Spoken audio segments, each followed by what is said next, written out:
Welcome to the Path Podcast. It's Wednesday, September 14th. My name is Tani. I'm here with Auk. It's good to be here, Tani. Good to see you, man. So, man, this past week is a milestone for me. I moved my eldest out to college. You're an empty nester. I am. Actually, the second one's moving out in a week. Yeah, and then I would really be an empty nester. What's interesting is I didn't realize this, but the second one doesn't have to go through this 2-year period of being the only child, having to deal with me for 2 years as an only child. One-on-one. Yeah, the sole focus of me and mama, you know? I mean, 2-on-1. 2-on-1, really. Seems like an unfair advantage. He's got like a one week intermission here, and then off he goes. He gets to play one against two for 1 week. I know.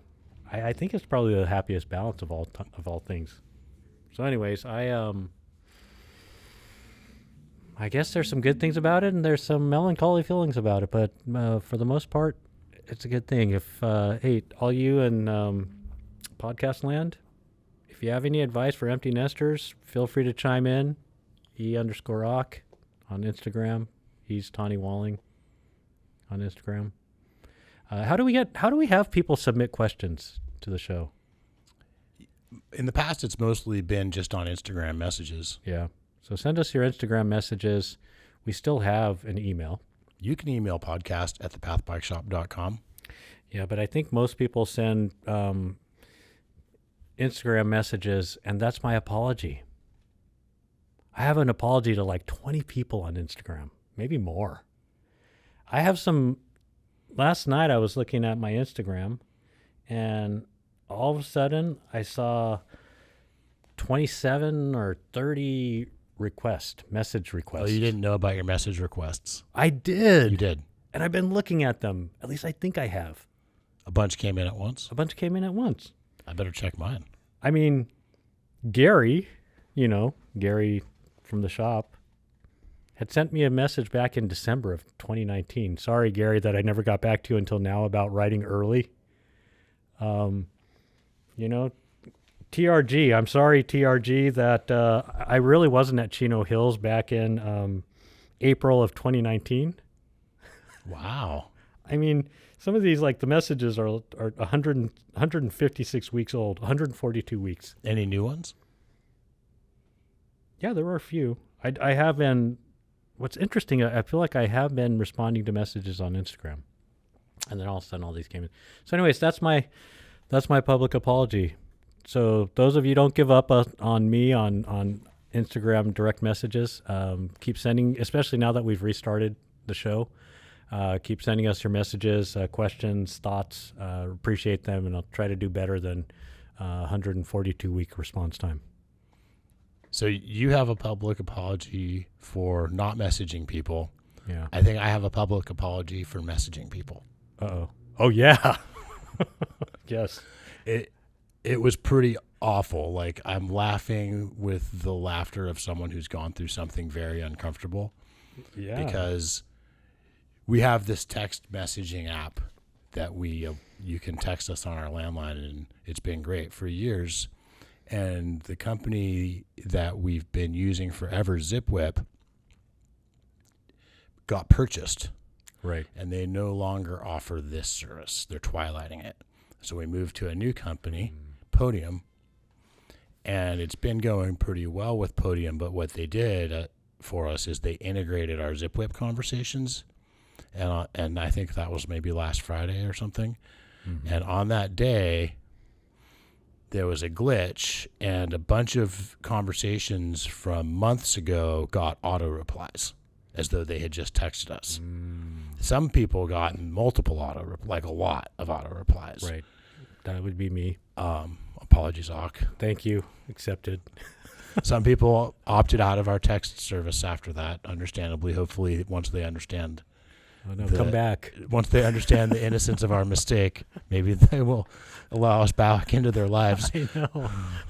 Sorry for the spam, folks. Yeah. So Val and I were like, we couldn't type.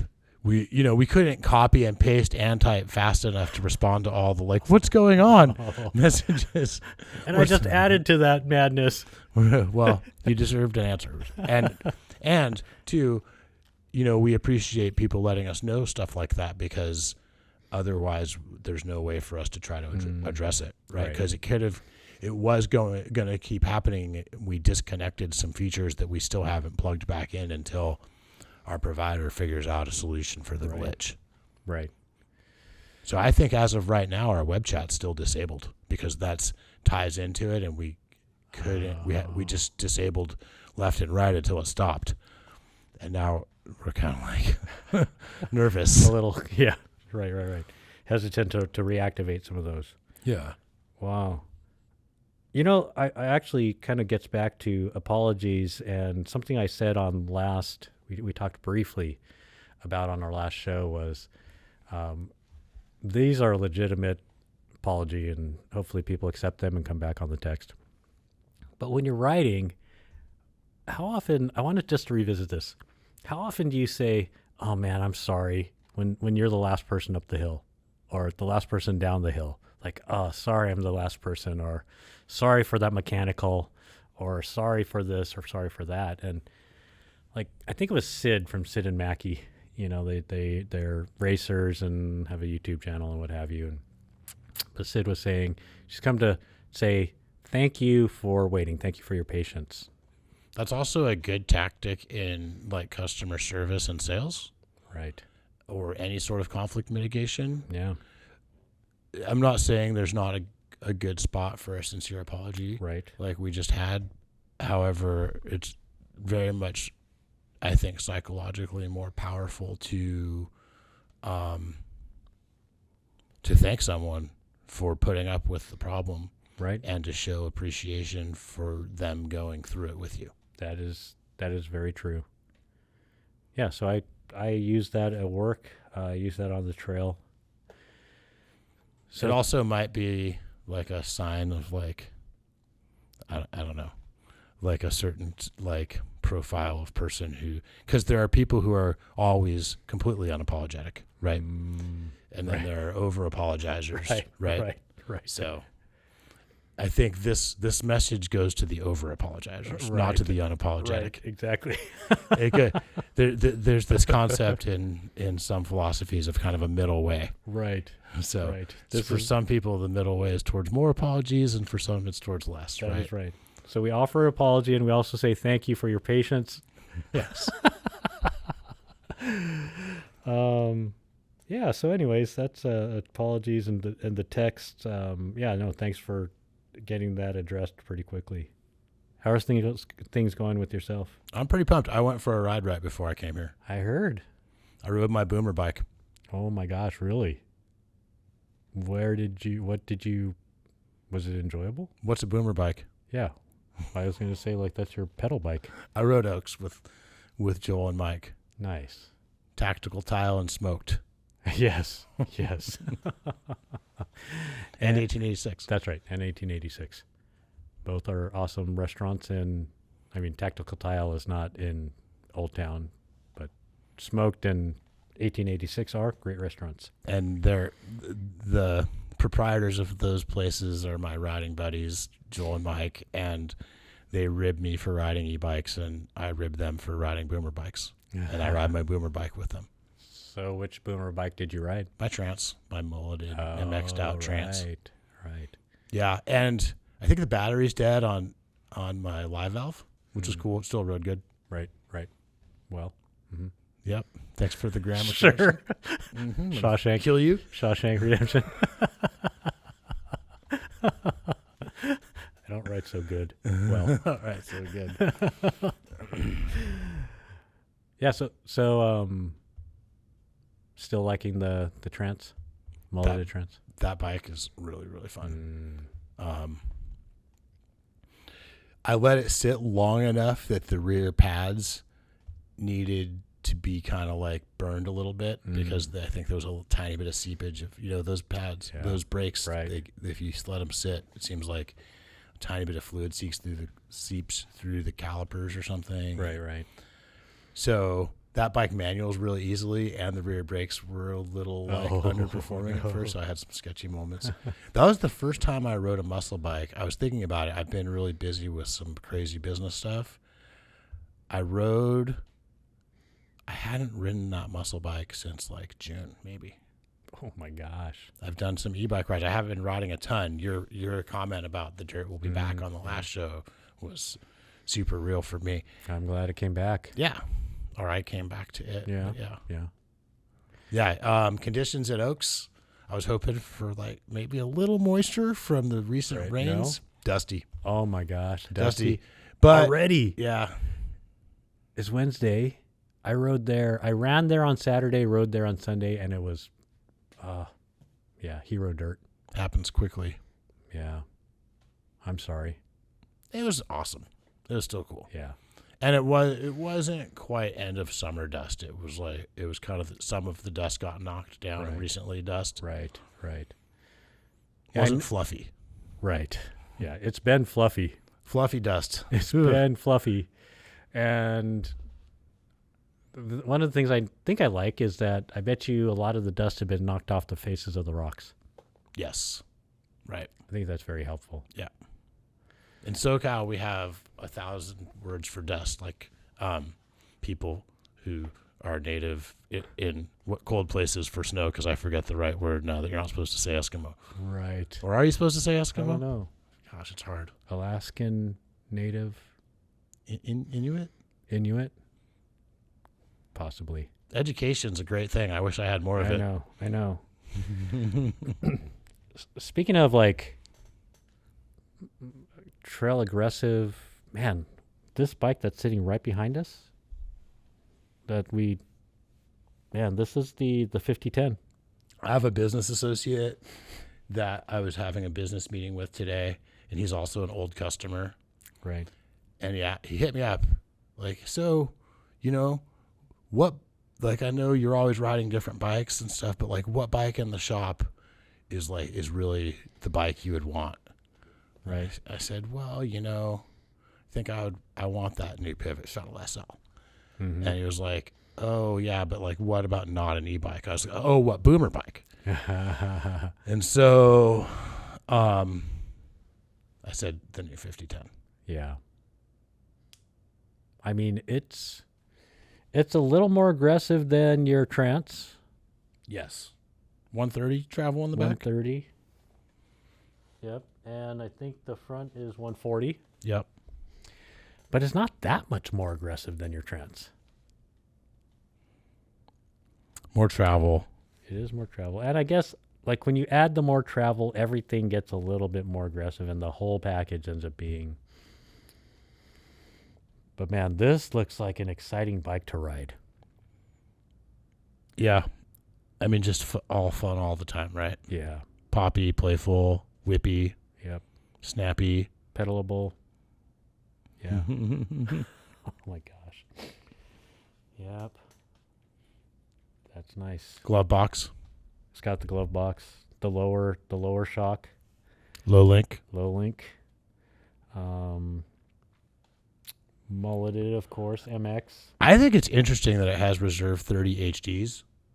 I bet that was I would have liked to be in the room for the conversation where I'm sure there was some debate between the 30 HDs and the 30 SLs. Right. It really speaks to me about how they picture this bike being ridden. Right. Pretty hard. Yeah. I was reading a little first ride impression about it and how it kind of goads you on to, get into rowdier situations than maybe you might otherwise have been in. And maybe that's where the HD comes into play. I was just curious what the crank length is. 170? Yep. On a medium. This is a medium. 165. What do you? I mean, the cranks on there are 170s. Yeah, what do you think should be spec'd on a medium? A bike like this, I think for sure 165s. And I not think 160. I think 165 is the leading people, but not freaking them out spec. Yeah. And I think 160 is a little like maybe too soon. Right. Maybe not. Mm-hmm. Hard to say. I think if I had this bike, I would not put longer than 160s on it, I don't think. And I think I'm trying to transition to where I feel comfortable on 155s or even 150s. Right. And when I say feel comfortable, I already feel really comfortable on 150s, but certain moves, my timing is off on 150s, particularly like manuals and bunny hops. So I really like 150s in corners a lot. Right. But certain power moves, my timing and positioning is off on 150s, and I feel like I'm going to make a transition, but it's going to be a while. Right. And also, it is a bit awkward for me still pedaling cranks that short. Right.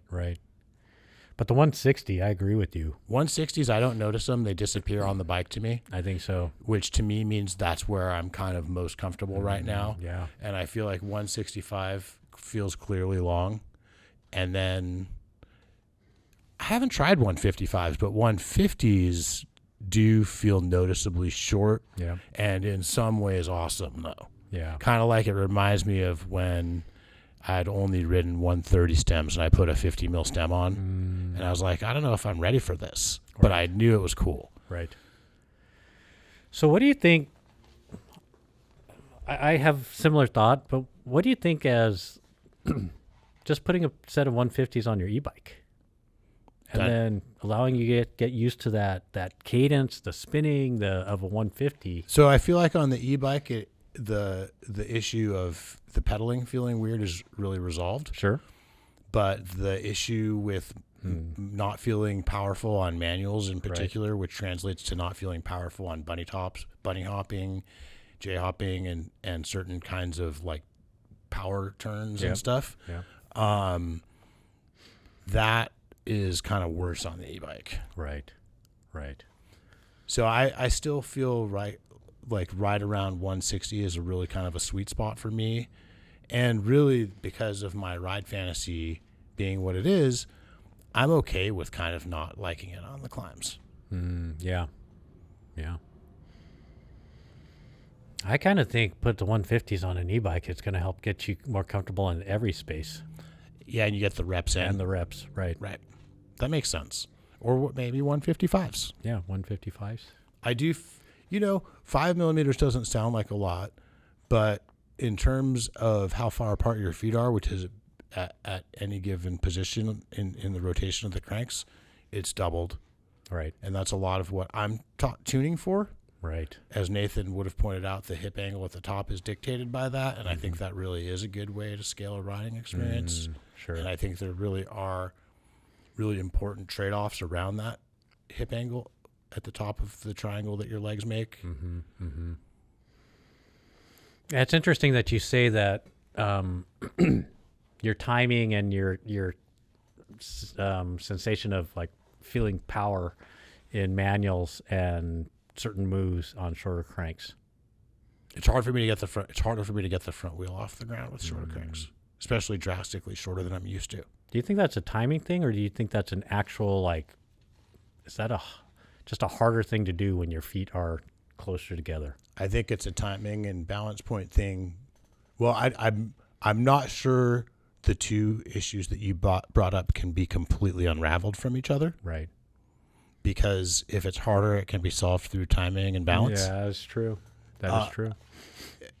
I mean, to a point, because I know like a downhill bike for me is often harder to manual, but you solve that through timing and balance. Or even a long chainstay bike, you can learn the timing and balance. Sure. Or a low bottom bracket bike is another example Right. of a metric that as the bottom bracket goes down, it generally gets harder to manual. And I'll accept that because I like the stability of the extra bottom bracket drop. Sure. And maybe it's a thing where you can generate adequate, sufficient power, even with your feet a little bit closer, even though you may objectively be able to generate more power with them slightly wider apart. But for this application, you can still generate enough.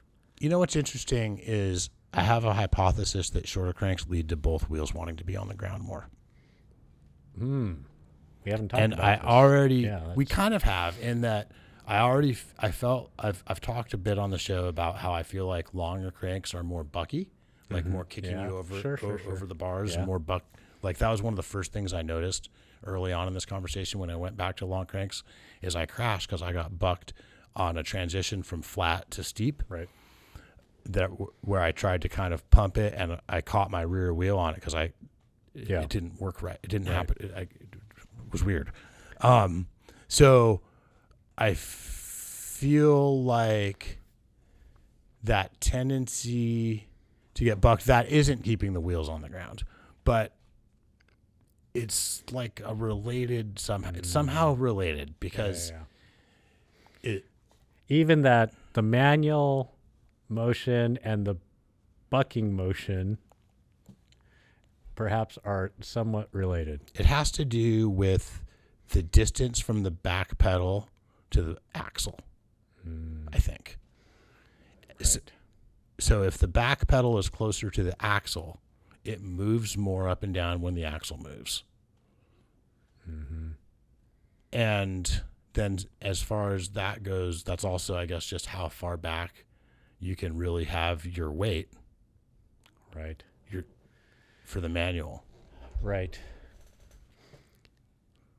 So I guess part of the manual thing too, though, is just a big part of manualing is getting your hips back over the rear axle. And for people with not long legs like myself, the shorter cranks limit my ability to do that. Yeah. But it's a timing and I think through timing and of course, all these moves are predicated on weighting and unweighting the front wheel a lot of the time to a degree and creating that push off. Right. So you gotta get the right power and the right timing. And I think it's solvable and I think it's worth it for the primarily for the ability to disconnect from the bike more. Right. But also for the ability to have less spread out at 6 and 9 in turns. I totally agree. Yep. More reps. Put them on an e-bike. Yeah. You'll get there quicker. Yeah. With that said, this thing looks amazing. I want one. Maybe I'm not going to have a longer travel boomer bike. Personally, I don't think I would do this color myself. I'm the same. Red doesn't look good on me. My sister gets mad at me when I wear red. I noticed that a long time ago, and then I kind of noticed that I just kind of get more negative attention when I wear red. And I just kind of stopped. Yeah. Maybe I was wearing a negative color one day. I was in a store and got in a little bit of a tense conversation with a clerk, and my son at the time, he says, as we're just walking away, my younger son says, "I think he saw you as a threat." It's like when you're in retail, or everything's a threat. Right. Cracking up. I think it was like 13 at the time or something. That is awesome. I mean, but if you had a red bike and you were wearing this really cool green shirt that you happen to be wearing, I mean, you'd be like Christmas colors. You like the new Dirt logo? I do like the Dirt logo. I don't know what I like more, the fact that the Dirt logo itself or the fact of the Dirt logo on that particular T-shirt. The Patagonia Cool Cap Daily. Yeah. Yeah, so this is our new kind of casual riding jersey. Man, that is awesome. Yeah, and we'll be using this logo more too. I'm pretty psyched.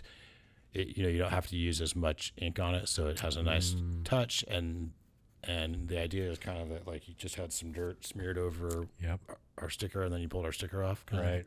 Feel. We talked about it a little on the show, how we were trying to come up with a logo that would look almost like it fits in the Patagonia catalog. Yeah. And then kind of matches the vibe of the shirt. And this is the execution. This is great. And the T-shirt looks like a T-shirt. And we have this on our classic auto foamy trucker hats too. Yep. I'm looking at four colorways there. Thanks for pointing that out. That was something I was looking for in our new riding jerseys, is the appearance of wearing a T-shirt. And some of these Cool Cap Dailies have a little bit more of like a shiny look to them. And we didn't order those colors because and also there's the Cool Cap Not Daily, which is even a little lighter and more breathable than this. But it has the stitching that's super comfortable, but doesn't have that classic T-shirt look. Yep. So I really wanted this. Is just we're always doing different jerseys and stuff, Sure. and just this time I wanted to, because when I ride, I tend to go for, and this goes all the way back to when I first got into riding. I just like to ride in like t-shirt and board shorts, Yeah. and sometimes I like to kit up in factory gear these days and stuff. But I think it's a good option. It is an excellent option, and Made of recycled, and it's got really good antimicrobial, because a lot of these kind of poly shirts get really stinky pretty quick Right. for someone like me. vinegar. I'm talking like it's use vinegar to wash your shirts. yeah, and you don't have to with these as long Yeah. as you. But a lot of times with these synthetic fibers, Yeah, for sure. I will make them a new one, or a really clean one. I could make stinky pretty fast. Permafunk. I can give it permafunk maybe in an afternoon. Oh, Make you need to put it in some vinegar, or send it to, or dig a deep hole. yeah. Oh my gosh. Not quite as bad as Feed and Vibram 5 Fingers. Oh man, right. So I've worn both styles. That the Cap Cool Merino. That's a third style, That's a third style, and because there's two synthetic styles, and then Right. the Cap Cool Merino is a Yes. natural blend. And that Cap Cool Merino is really breathable, comfy, and what have you. But man, I can't wear them running. I mean, they're perfectly breathable for running, but my anatomy, oh gosh, It shows too much features. no, it made them hurt so badly. It like rubbed me raw in the wrong Chafing. places, and it was horrendous. Interesting. Just that one. And How's so your anatomy now? better. Oh, glad to hear. Thank you. I mean, I'll look at the camera now. I'll look deeply into your Yes, eyes. thank you. But I do have one of these Daily Cap Cool shirts, and while I was still recovering, went running in that, and those are great for running as well. We also did their natural cotton road. They're just their cotton shirts. It's just right. just shop shirts. Right. It's just pretty rad. Yeah, that's great. I'm stoked. Yeah. See, I went through and I dug out my American Apparel. yeah. That was a classic piece of Path merch right there. The American Apparel pocket collar shirt polo. with 3 buttons. Yep, 4. 4. Oh, 4 buttons? It's got 4 Or as buttons. the young people would say, buttons. Buttons. Yeah, it's got 4 buttons. I didn't know how many to button up. And so, man, these got made. We were still going to Interbike. Yeah, those were the good old days. Oh my gosh. We used to shut the shop down for about 5 days every year and take anyone on the staff who wanted to go to Interbike, and we'd get like a big condo or something. Yep. And I think one year these were made just before Interbike. Right. And you could rock the somewhat business casual bike. Right. Very comfortable shirt. Very nice hand. They are very comfortable. But man, if Patagonia, if you're listening, if you made this style in that material, I think they make something like that without the collar, which is kind of to me, but yeah, I have those actually. Yeah. And they do have a polo shirt, but it's not that same material. Yeah. Gotcha. What is it? Something else. It's like a cotton poly blend. It's nice. Don't get me wrong. Did you see Patagonia sent out an announcement today? Oh, about the foundation giving a lot of money away? They gave all of their non-voting shares Oh my gosh. to a foundation that is trying to help us hurt our environment less. Yeah. Interesting. How much was that? I think it was 3B as in billion. As in, what would it sell for? Yeah. What's the value of it? It's tough to say, but it's gonna keep going, right? I mean, those shares will grow in value. They will. Yeah, that was great. I saw that just scroll quickly by the headlines. But anyways, man, I am gonna come back by 5 before the shop closes at 5:00 someday and pick some of those shirts up. Probably want to make it quick. I know. We're ordering more. Awesome. And the hats are cool. Thanks. Yeah. What else is going on? 18 months no interest financing till the end of September. Gosh. Synchrony Financial. That's impressive. Buy a bike now, fill out a credit app, sign. It takes about 5-10 minutes, and you'll get a bill in the mail for the bike. Probably want to pay it off in 18 payments because the interest is not friendly after that. Yep. Pretty hostile. But 18 payments, You can do that. you can do that. And I would say get on that if you can. I mean, with the way, not that they're directly tied, but with the way that interest rates are going and the economy and everything, I'm not sure this type of free money is going to last. Offers are going to be around a whole bunch. You could combine it with the coupon/promo code that Val's going to put out tomorrow. Oh, my I think tomorrow. By the time the podcast is out, it'll be out for sure. And it's going to go till, I think, September 30th because this podcast will be out next Wednesday. Mm-hmm. So 10% off any 2022 bike in stock. Oof. We have kind of a lot of 2022 bikes in stock, more than we would. So we are now kind of partway. Some brands are shipping 2023s. Yeah. Some are still shipping 2022s. Because of the pandemic, a lot of 2022s got delayed. Right. This time of year, normally we would be really focused on 2023s, and we wouldn't have many 2022s left. Yep. But because of the cycle, we'd still have kind of a lot. So that could be a good, 18 months, no interest, 10% off. Yeah. Could be good. Sign me up. Yeah.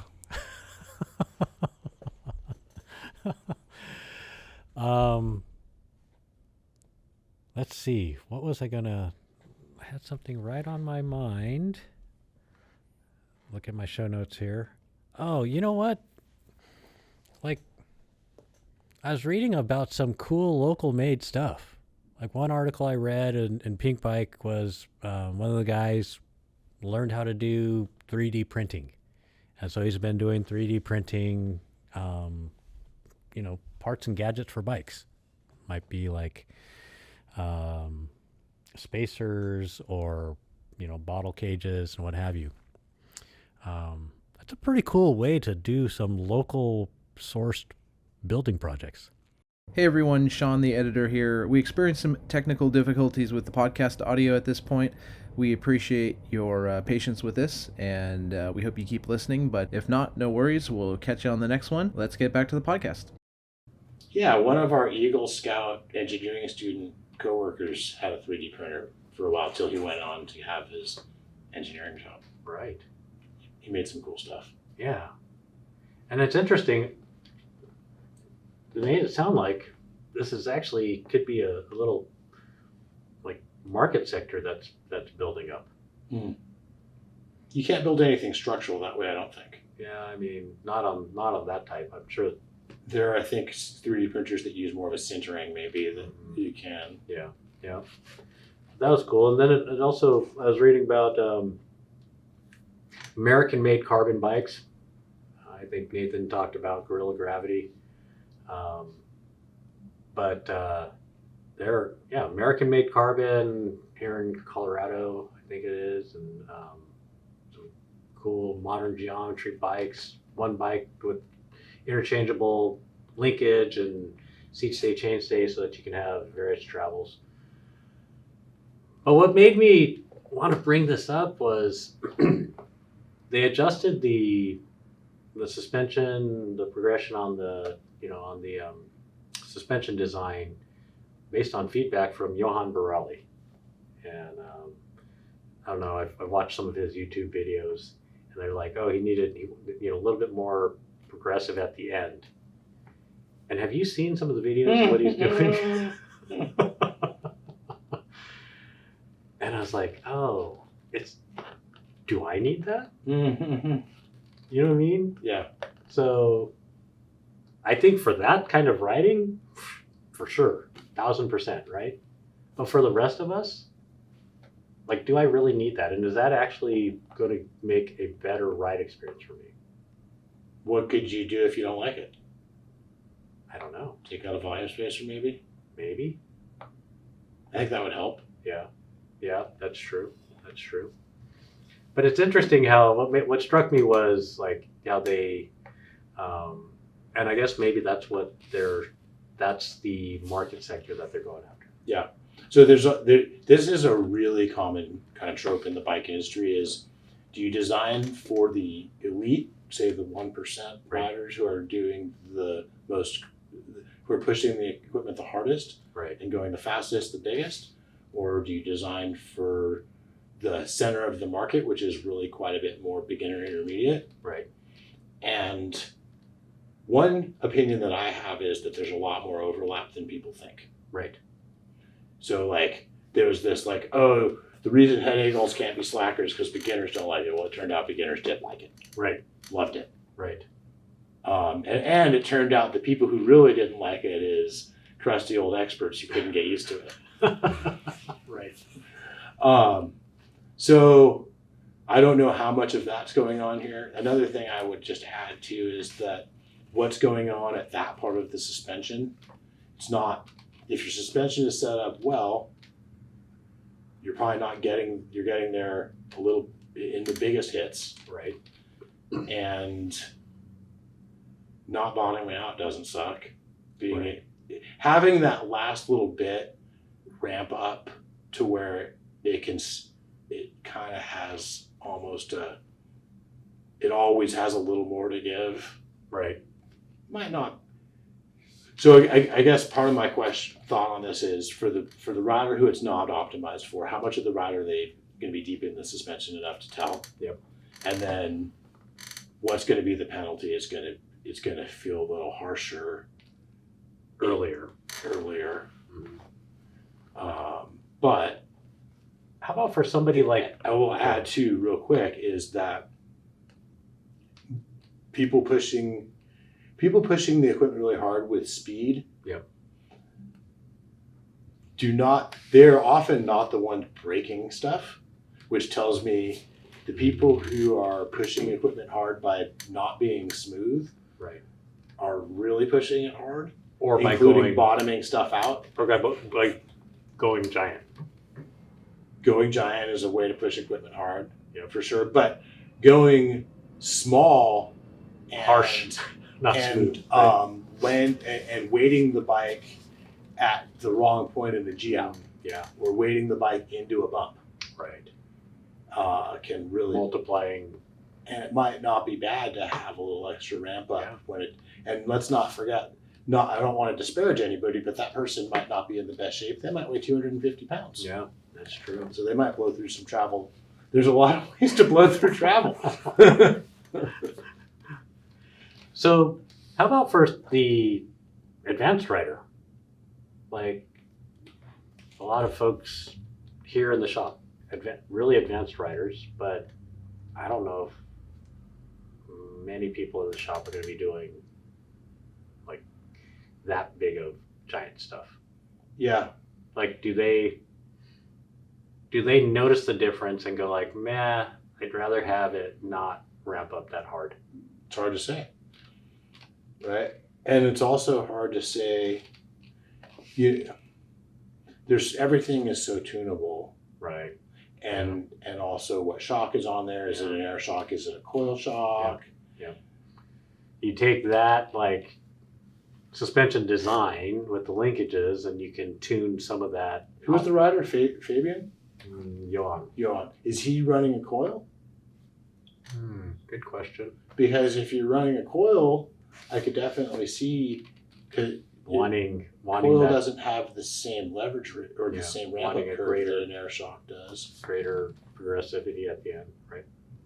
A lot goes into it, but I guess my main thinking is it's probably a non-issue for most people most of the time. Yeah, that's true. And it's probably a bigger issue when it's an issue the other way. In other words, when you really need it. When people who do push that, right? Exactly. And that kind of goes to my thing of I like to set my suspension up more for the times when the most is being demanded of it. Yeah. So a lot of times, if I'm making a trade-off between the suspension working really well, and of course there's different ways of demanding a lot too. So in some environments I might run a little slower rebound because I want it to just take that one big hit with lots of control, and I want to pump the bike well and all these other things. Other conditions, I might feel that there's just a lot of high speed, high frequency big hits where it's like, I just need the suspension to recover better, so I'm speeding up the rebound. Right. So it's all kinds of ways to push the suspension too, right? But Right. I don't know. I think it brings up a lot of just interesting points of tension, Yeah. which are kind of one of my favorite ways to look at things like this these days. It's just where are the points of tension? Yeah. And all that, I bring that up. I think it's really cool that you have companies like Gorilla Gravity, smaller companies that are agile enough to work this into their design and manufacturing process. Yeah. I mean, whether it be Gorilla Gravity working with Jan Borelli or other smaller companies, I think it's cool that this is going on. Yeah. I would love to work with Gorilla Gravity. We've talked with them quite a bit. We haven't quite formed an alignment of vision for how to do business together, but it could happen. And I'm open to some motivation from our listeners to try to help me see why I should compromise a little bit on my vision. Right. Yeah, it's cool. That's I understand why Nathan spoke highly of them. Yeah, and well, what I find really interesting about them is they have their own construction process. So their own manufacturing process. Most carbon these days is done one of a few ways. None of them are kind of really that unique. Everyone has their own layups, right? And the engineers go to great lengths to make the layups have directional stiffness and directional yield and strength and everything. Yep. But the basic process is more or less pretty. There's not a lot of different ways that people are doing it. They're laying up sheets of carbon and they're putting it in some kind of pressurized mold. But Gorilla Gravity is doing something a little different from what I understand in terms of it's like do you know? Yeah, Can you describe it? I wish I could. I don't. I did at one time know better, and it's been like a couple of years since I've looked closely. But I think it's more of like segments of carbon fiber and less sheets. If I remember correctly. Right. Maybe we can take a road trip. Yeah, that'd be cool. Colorado is I think so. Yeah, the road. It feels like it's time to get back out on the road. I really didn't do much destination riding since really the summer of 2019 and the fall of 2019 when I went up north. Wow. Yeah, I haven't been road trip riding, and I don't do much anyways. Maybe I'll have some more time now. I'm an empty nester, like I said. Yeah, right. Yeah. I'd really like to get up to or to Bellingham this summer. I'd love to get to Squamish, but I forgot to renew my passport, so I need to do that. Awesome. Should we get into some shop news? Other shop news besides 18 months of interest free on Synchrony and 10% off at 2022. Yeah, I want to talk about what the bike industry has come to term allocations. We've been in this situation since maybe April of 2020, sometime in 2020 during the pandemic. Pretty much all of our brands stopped taking orders from us and started sending us lists of bikes that we could have if we want. Oh, interesting. And that really changed. We had a lot of meetings about this, about how to get the staff. Because what was happening is this was peak pandemic. Our staff is used to being able to just take an order for anything. Right. And they're taking orders left and right. And our buying team, Brian. Right. That team. Team Brian hits me up, gives me a call. He's like, hey, we got to figure something out because we're spending all day calling people, telling people we can't order what they ordered and giving them their refund, refunding their deposits. Right. So we shifted to kind of like on a lot of these bikes, the staff just knew we can't take special orders. Right. We have spreadsheets of bikes that we've been allocated, You can order one of those. Right. So let me help you find your bike vision, you know, and we'll see if we can match that. Right. And the reason I bring this up and I wanted to paint this picture is a lot of our customers and even some of our staff still, because this is a pretty new message, Right. are used to this environment where talking about special orders is kind of a dead end. It's just once that conversation came up on a lot. Say for example, you want to order a heckler, right, or a 5010, because Santa Cruz is still on allocations. Say you want to order a 5010. I have a spreadsheet of 5010s I can get, or that are coming to me. If it's not on there, I can't order it because those are on allocation. Or if everyone's ordered those bikes ahead of you, But no one can order them, from what I understand. Everyone got given an allocation. You can unorder. You can say I don't want that. Right. And then other dealers would have the chance to take it. Right. But even then, it wouldn't go to open orders. It would go to a next dealer. Oh, man. So that's the environment we've been operating in, and that's for people who have been like confused about why it's hard to get product. That's what we've been dealing with. The reason, and so I think at this point, after 2 years of that, a lot of our customers and a lot of our staff, they don't think to ask about a special order. Right. But one by one, as things return to normal, people start talking about road trips. Bike brands stop operating on allocation. Right. So Kona is no longer, as of last week, let us know. They are putting their inventory up on their B2B, business to business website. Right. We can go on there and place orders like pre-pandemic times. Wow. We can place back orders. We could order a bike they don't have in stock. We can order a bike they do have in stock. They have some bikes in stock. That was the other thing, is no one had any bikes in stock. Right. So even if they did, and no one knew when they were going to get more, and the ones that they were going to get had already all been allocated. Right.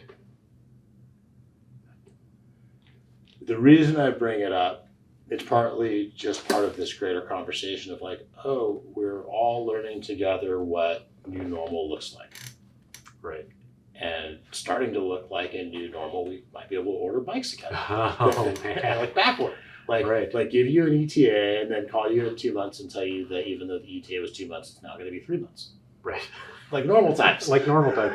Pre-pandemic times. Yeah. Normal times. And I'm slightly kidding because we're not over promising, so usually that actually doesn't happen, but it is an estimate, and estimates are subject to change. Sure. So that, and with the volume that we do, that is a pretty frequent phone call, because if you have, say, 100 bikes on special order and 90 of them come in when you say they're going to come in, that's 10 uncomfortable phone calls. Right. So that's interesting. I think that Kona went off allocation, and I think Santa Cruz is talking about maybe ending allocation soon. I think we are getting probably in the next few months or like Pivot, for example, really hot bike, the Shuttle SL. Right. I can still place an order. The ETA might be 10 months. Right. In fact, I think for most of the Shuttle SLs, if it's not one of the many dozens and dozens and dozens of Shuttle SLs that we already have coming, which we do. You can still order a Shuttle SL from us. That's probably going to be here in November or December or January, because we have dozens coming over every month once they start to come in. Right. That only a handful of are spoken for so far. So we can still deliver you a Shuttle SL, but if we don't have that bike on order, if the one we have on order is already spoken for, in old times, I would have just said, I can't take your order. Now I can say, let me call Pivot and get an estimate. And if you're comfortable with the fact that that estimate is not a high level of confidence, right, and 10 months, I could probably place your order.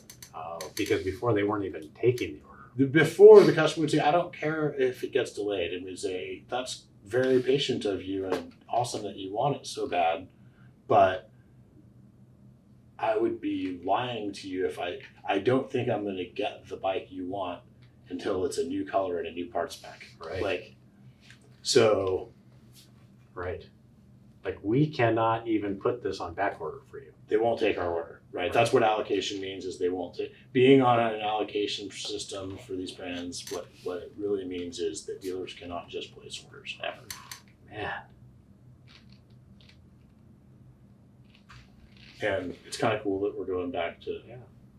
being able to do that. Do you, which bike manufacturers are off allocations? This is a great conversation to have, by the way. I know Kona is because I read the email from them. Yep. Giant is off allocation. There's some people are kind of in a, so allocations were normal in the industry on very hot stuff with limited supply. What happened was bikes became very hot stuff with limited supply, right? Right. So they're still, when I say people are off allocation, there's various levels of off allocation. Right. Transit or Pivot's off allocation. Santa Cruz, I think soon. Kona is off allocation. Giant is off allocation. But like if it's a Rain E, it's on allocation. Right. Right. But that historically could have always been. Correct. 100%. I mean, I did look at the website today, and you do have 3 Rain E's in stock. What size? 2 smalls and a large. Wish we had a medium for me. I know, but you know what? Would a small be okay? It's like 430 on the reach. No. No. 450 minimum. 450 minimum. Yeah. Isn't that crazy? Like the original process 153 was 435, and we felt like that was very long. What's stem length? I think I was running a 40 mil stem, What do you think it came with? probably 40. Yeah. Because that was pretty long at the time. That was pretty long at the time. But now, the medium is, 450, 455. Yeah. You know, I wonder how much of that bike that you mentioned. Yep. I think there's a way to. I suspect. I don't know if this is factual. Yeah. But I suspect there's a way to look at it where it's not really the reach that it's the rider position from saddle to bar might have stayed the same. Just the bottom bracket's in a different spot. In other words, the seat angle was slacker. Yeah.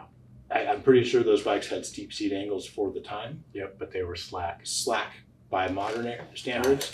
And I think that if you moved the bottom bracket back to make the seat angle steep, the saddle might not have to move much to have the reach, the modern reach. Correct. Oh, that's a good point. I don't know. Yeah. Yeah. I wish there was a medium. Medium rainy. Yeah. Yeah, I would snap one of those for sure. There, you know, though, Giant has a really exciting e-bike on the horizon. Oh, right. I can't say much about it other than I will give you a hint. All right. Brian and I were talking about it today, and Brian's comment was, that is so Giant to do something that is so in between everything else. Oh, man. So, I'll even elaborate on the hint. Think about Newton meters of torque. Think about weight, Oh my gosh. and think about a new bike that blurs the lines on the categories. Oh my gosh. Fazua 60 Newton meter. So, Well, Giant could not even necessarily have to use that. well, yeah, I don't know how much I'm allowed to say. I'm gonna play it dangerous and just say, like, what if there was an e-bike on the market that had full torque and weighed 40 pounds? Oh, Nelly. Like, I don't know that those are the exact. Like, let's just say as Right. as a teaser. Oh my gosh. I'm not promising to deliver that from Giant, Right, but right. uh, Good. You didn't hear it here first. All right. I do have one more exciting thing. Something that's exciting to me. All right. Probably a small handful of our listeners that are passionate about this Yep. brand will agree with me. Transition doesn't let their dealers. Oh, I saw this. Yeah. Sorry. You did? Yeah. I'm glad. So Transition doesn't let their dealers put bikes on a website where you can put them in a shopping cart. And the Path, we didn't have the technology to have bikes on our catalog and not have them connect to a shopping cart. And now we do. So now you can see our Transition website on our catalog, Yes. which was like we would get pretty regular calls from people like, hey, it says on the Transition dealer on the Transition website that you're a dealer. How come you don't have any bikes in stock? And we'd be like, and like people who were new or weren't used to this conversation would be like, oh, what do you mean? Right. And people who had the conversation, people who have worked here for a little while and know about this would say, oh, you looked at our website and didn't see any? Yeah, that's because we're not allowed to put them on there with the shopping cart. I can tell you what we have in stock, and we Right. usually have a couple dozen or Right. whatever, fair number of Transitions in stock. So yeah, I'm pretty stoked That's about exciting. Yeah. Yeah. I was perusing the Transitions today as well. Carbon Scouts just got posted as recently received or recently posted. Yeah. But I didn't see any Carbon Patrols. I mean, it is fall. Fall is coming. Yeah, with fall coming, our shop rides are going to get a little less frequent. Yeah. So I think after daylight savings time, we're not going to do the after work midweek ride, Right. but I think we're still going to do the dawn patrol ride. So Yeah. check out our Facebook events or our website. You can click on rides or join our email list Right. for updates on that. I think our email list is worth following because you can get coupons. We really try to make sure that it's not just an advertisement for the Path. Mhm. We try to make sure that it's an actual publication with useful information about events and about tech and about ride experiences and community. And so based on the open rate and read rate and everything, I think that it is worth signing up for. Yeah. Because people who are on it stay subscribed and open it. Yeah. I think is the fact that the Laguna Foundation is restarting their rides in one of the emails recently. Maybe. We for sure included that. Yep. So we put all of the trail work days that we can find and all of the race events and group rides that we're aware of. And it's not just limited to our brands or our affiliates or anything. We really try to talk about everything that's going on. Yeah, that's great. I appreciate. I'm of a certain age that I still find email as a kind of a primary communication method. Yeah. I was tripping out today on the ride about this dynamic where people of our certain age and a little older. Okay, so have you heard that rock is dead? Like rock is dying? Like rock and roll is going the way of jazz? Oh, is it? Okay. Yeah. I haven't heard. Okay. Okay. Apparently rock and roll is going the way of jazz. Got it. And there's still a bunch of crusty old guys like me who think that rock and roll is for young people and it makes people want to tell you to get off their lawn, right? Right. But it turns out we're the ones, the rockers are now that, right? Yeah. So it kind of ties into this conversation I was having with Joel and those guys about e-bikes. It's like, I'm not old enough yet. That's such a boomer thing to say. Oh my gosh. Oh my God. Because the kids, the young people, they're just like, what? Yeah, of course. Like, give me the technology. Yeah. Oh man. I don't need a flip phone. Like, unless you're Samsung, you're trying to bring back the flip phone. right. Yeah. And of course, I'm sure for decades to come, people will bring back muscle bikes, just like we bring back single speeds and hardtails. Yeah. And rock and roll. I'm sure we'll bring back rock and roll too. I'm sure there will be subcultures around rock and roll and, a whole scene that comes up. And sometimes it's really cool when stuff becomes a subculture instead of the primary culture. Man. So I know particularly younger individual, teenage, who's kind of like classical jazz and loves rock and roll. Yeah. I wonder if there's like keys that he's picking up on. It's an arc. It's an arc of development, Yeah. I think. Oh man, that's interesting. It is, right? Rock is. It's kind of hard to accept, isn't it? It is. It is. But apparently there's not a lot of like popular new rock and roll coming out. Yeah, I can see that. I can see that. I mean, yeah, I can totally see that. It's crazy. Red Hot Chili Peppers just had released a new. Yeah, and that's the other thing is that, you know, I've gone to a couple of rock shows lately and the crowds are old. I went to a Kill show a while back. Right. And yeah, pretty old crowd. Like you're not the oldest. Oh no. I know. Because I'm young for Gen X. Yeah, that's true. So that's who we're kind of talking about. Then you get off your lawn generation. Oh my Get the X off my lawn. That's right.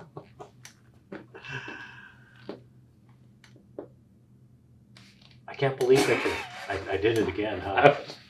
Drawn in these days. Gosh. It's the light. I can't look at the camera, man. Thank you for the feedback on the podcast. Whoever is giving it to us, keep it coming. It is really helpful. Someone mentioned that Auk and I gazing into each other's eyes is a little awkward. I just think it's sweet. I don't know. I mean, Kind of romantic. It's kind of. I didn't even realize I do that to him. I mean, I've been doing that for 20 years and I know you. Oh no, you're not acting upon me. Thank you. I mean, It's not something you're doing to me. okay, we've been gazing at.